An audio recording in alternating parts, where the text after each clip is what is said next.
Nasamsam ng higit 1 milyong piso halaga ng pinaghihinalaang shabu ang dalawang indibidwal sa isinagawang drug bypass operation ng Regional Police Drug Enforcement Unit 6 sa Barangay North, Fundidor Molo, Iloilo City.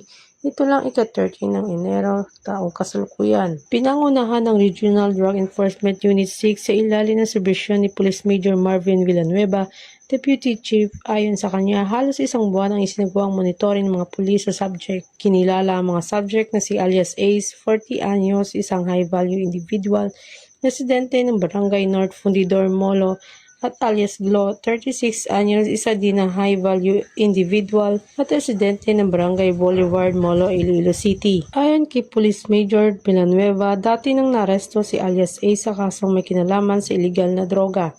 Nabili mula kay alias Ace ang isang plastic sachet na paghihinalaang shabu gamit ang bypass money na nagkakahalaga ng 12,000 pesos. Nasamsam sa operasyon ng humigit kumulang 215 gramo ng illegal na droga na may estimated standard drug price na 1,462,000 pesos. Bukod dito, na-recover pa ang mga otoridad ng 15 sachet na pinaghihinalaang shabu mula sa pag-iingat ng suspect.